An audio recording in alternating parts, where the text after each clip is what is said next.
소비해주셔서 감사합니다. 안녕하세요, 해임달입니다. 워렌 버핏, 조지 소로스와 함께 세계 3대 투자자로 불리는 우리에게 너무나도 유명한 짐 로저스가 최근 아사히 신문 계열 온라인 미디어 아에라닷과의 인터뷰에서 한 말이 현재 일본 열도를 발칵 뒤집어 놓았습니다.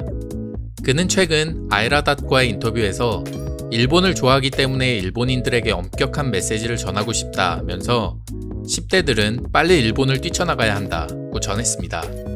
그 이후로 새롭게 출범한 스가 정권이 아베노믹스를 그대로 계승하면서 일본 경제의 앞날이 어두울 것이라고 보고 있기 때문입니다. 그는 인위적인 통화평가 절하 정책으로 중장기적 경제성장을 달성한 국가는 역사상 하나도 없다. 아베노믹스는 소수의 사람들과 일부 대기업에게만 큰 혜택을 준다고 주장했습니다. 짐 로저스의 이러한 주장은 이번이 처음이 아닙니다. 그가 처음 일본의 경제 하락을 주장한 3년 전에도 내가 10살 일본인이라면 AK-47 소총을 구입하거나 이 나라를 떠나는 걸 선택할 것이라고 말하며 당시 일본에서 큰 논란이 일어났습니다. 또한 작년에도 역시 2020년 도쿄올림픽 이후 일본은 쇠퇴할 것이라며 역사적으로 올림픽은 국가의 돈벌이가 된 사례가 없다.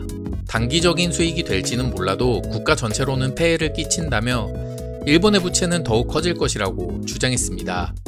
그렇다면 짐 로저스는 어째서 꾸준하게 일본이 쇠퇴할 것이라고 주장하는 것일까요? 가장 큰 이유는 아베 신조 전 총리의 가장 큰 업적이라고 주장하는 경제정책인 아베노믹스 때문입니다. 짐 로저스는 아베노믹스에 대해 금융 완화로 엔화 약세를 유도해 일본 주가를 끌어올렸다. 일본 은행이 지폐를 찍어내고 그 돈으로 주식이나 국채를 마구 사들이면 주가는 당연히 오르게 된다면서 반대로 일본 엔화의 가치가 하락해 언젠가는 결국 물가가 올라 국민이 고통을 겪게 된다고 주장했습니다. 실제로 최근 일본의 GDP 성장률은 2020년 2분기 전년 동기 대비 마이너스 9.9%를 기록하며 1분기 대비 감소폭이 확대되었을 뿐만 아니라 2019년 4분기 이후 3분기 연속 마이너스 성장률을 기록하며 아베노믹스가 한계에 봉착한 것이 아니냐는 경제 전문가들의 분석이 있었습니다. 또한 경제 전문 매체인 블룸버그에 따르면 주요 국제기구와 글로벌 투자은행들 역시 2020년 일본의 경제 성장률은 세계 평균보다 낮을 것이라며 심각한 마이너스를 기록할 수도 있다는 전망을 내놓으며 일본 경제가 코로나19로 인한 장기 불황에 빠질 가능성도 있다고 예상하고 있습니다. 반면 일본에 대해서는 부정적인 전망을 내놓은 것과 다르게 21세기 후반은 일본을 제외한 아시아의 세기가 될 것이라며 중국, 그리고 특히 개방된 북한의 우수한 노동력과 함께 대규모 투자가 한국으로 모여들어 한국 역시 경제 대국으로 자리 잡을 것이라고 주장하고 있습니다. 아직 젊다면 한국어를 배우라고 말하고 싶다. 왜냐하면 한국어가 다음 20년간 가장 유용한 언어가 될 것이라고 본다. 고 주장하기도 한 그는 인터뷰 말미에 일본의 젊은이들이여 일본 밖으로 뛰쳐나가라. 중국이든 한국이든 좋다. 그래야 인생이 풍족해질 것이라고 강조했습니다. 이러한 짐 로저스의 발언에 일본 네티즌들은 800개가 넘는 댓글을 달며 짐 로저스를 비난하고 있는 상황입니다.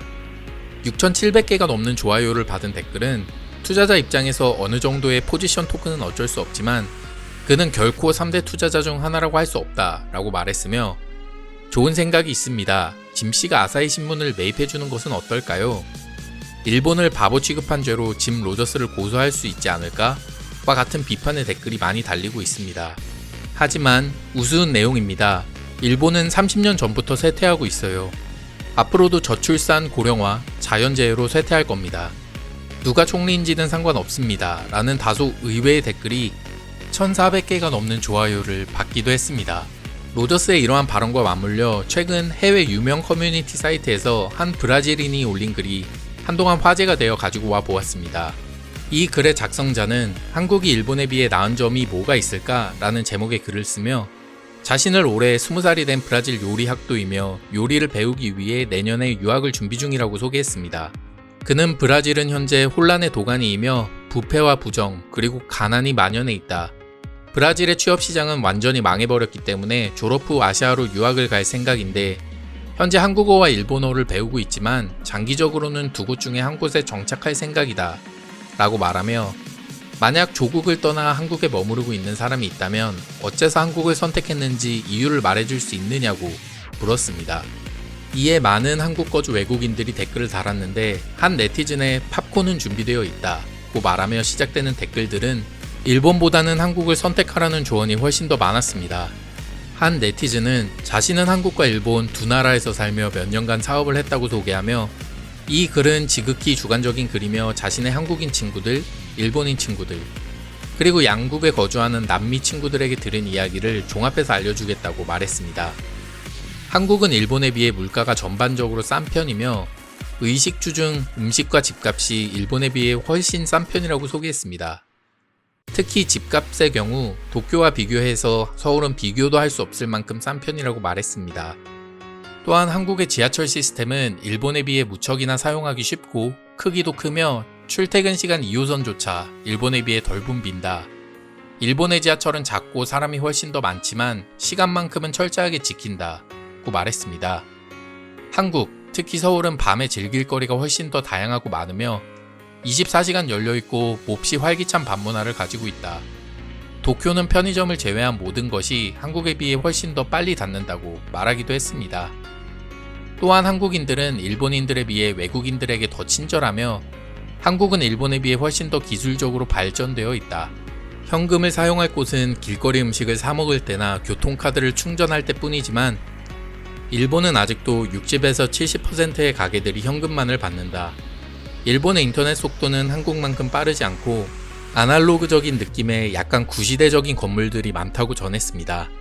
그는 마지막에 개인적으로 서울과 인천 그리고 부산을 도쿄와 오사카, 교토와 히로시마에 비해 선호한다고 말하며 누구나 선호하는 부분이 다르기 때문에 직접 경험해보는 것이 가장 좋다고 말했습니다.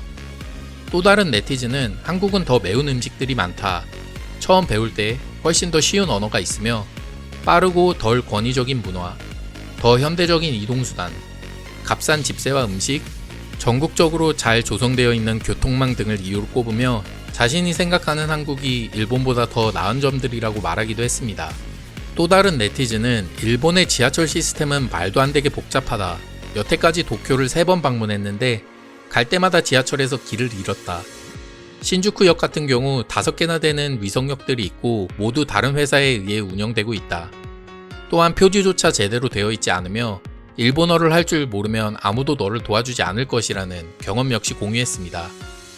대부분의 댓글들을 종합해보면 물가, 음식, 교통, 외국인으로서 적응하기 쉬운 문화, 미용 등이 외국인들이 생각하는 한국이 일본에 비해 살기 좋은 점이었습니다. 일본이 한국보다 나은 점이라고 언급된 단 하나의 댓글이 바로 일본은 한국에 비해 외국인 커뮤니티가 잘 조성되어 있어서 외국인들끼리 도움받기가 더 편할 것이라는 것이었습니다. 한 가지 재밌는 점은 일본인 네티즌의 댓글이었는데 그는 자신이 이 글을 일본 커뮤니티에 퍼갔다면서 그곳에서의 반응은 너는 일본에 그냥 오지 마라. 일본어를 배웠음에도 한국과 일본을 같은 선상에 두고 있다면 일본에 오지 않는 것이 맞다며 만약 너가 정말 인류 요리사가 되고 싶다면 당연히 일본에 와야 한다. 라고 말했지만 그 누구도 호응해주는 사람이 없었습니다. 최근 한국의 국가적 위상이 예전과 많이 다르다는 것을 느끼고 있습니다. 코로나19로 인해 한국의 방역 시스템과 더불어 한국의 사회 시스템이 얼마나 뛰어난지 전 세계에 알려지게 되었고 또한 한국의 문화 역시 소개되며 확실히 최근 외국에서는 한국의 브랜드 가치가 전에 없이 높아지고 있다는 것이 느껴지는 것 같습니다. 지금까지 헤임달이었습니다. 시청해주셔서 감사합니다.